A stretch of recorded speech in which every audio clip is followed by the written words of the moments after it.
Greetings to everyone. Today's meditation is from Numbers chapters 16 and 17. These chapters record one of the most serious rebellions in Israel's wilderness journey. They reveal the danger of pride, rebellion against God's order, and the holiness of God. At the same time, they also reveal God's mercy, intercession, and His confirmation of true spiritual leadership. Numbers chapter 16 begins with a rebellion led by Korah, Dathan, Abiram, and 250 leaders of Israel. Korah was a Levite, and the others were influential men in the congregation. They gathered against Moses and Aaron and said, "You take too much upon yourselves, for all the congregation is holy." On the surface, their statement sounded spiritual and democratic. It sounded as though they were fighting for equality. But underneath, this rebellion was rooted in pride, jealousy, ambition, and dissatisfaction with God's appointed order. God had already assigned different responsibility among the tribe and families. Moses was chosen as leader, Aaron as high priest, and the Levites for temple service. But Korah was not satisfied with the role God had given him. He desired authority that God had not assigned to him. Spiritually, this teaches us an important truth. Rebellion against God's appointed authority is ultimately rebellion against God Himself. This does not mean leaders are perfect or beyond correction. But when pride and self exaltation replace humility and submission to God's will, destruction follows. Even today, many divisions in families, churches, and ministry come not from truth or holiness, but from pride, comparison, jealousy, and desire for possession. The spirit of Korah still exists whenever people desire recognition more than obedience. When Moses heard the accusation, he fell on his face before God. Instead of defending himself emotionally, he sought the Lord. This reveals true spiritual leadership.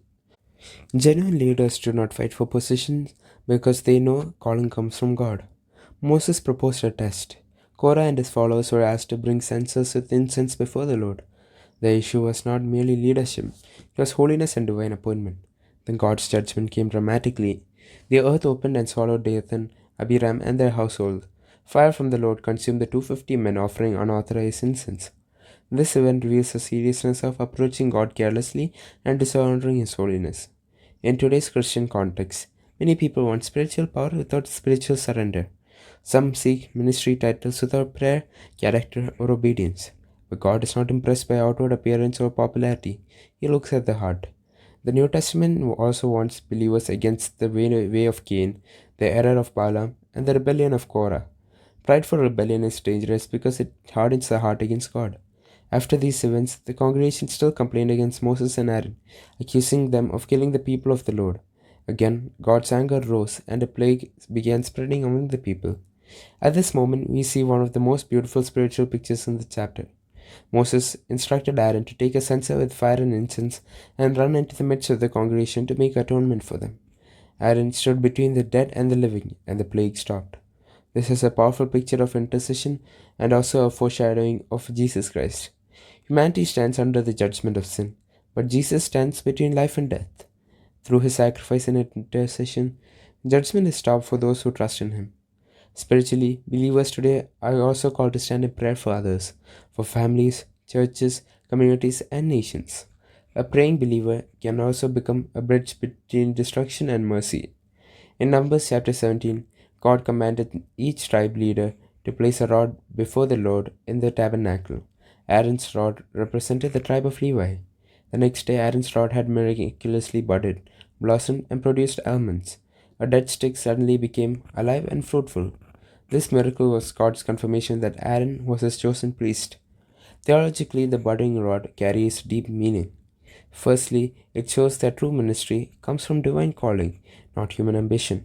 Second, it symbolizes resurrection life. A dead rod producing fruit points towards the life giving power of God. Third, it reminds believers that God can bring life out of dead situations. What is spiritually dry and lifeless can bloom again by God's power. Present day believers often face seasons of discouragement, weakness, and spiritual dryness. But the God who made Aaron's rod blossom can renew hearts, ministries, families, and churches.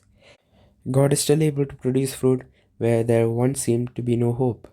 These chapters are highly relevant for believers today. God values humility more than position. Pride destroys spiritual life, but humility invites God's grace. God honors his appointed calling. We should never compare our roles with others. Faithfulness is more important than status.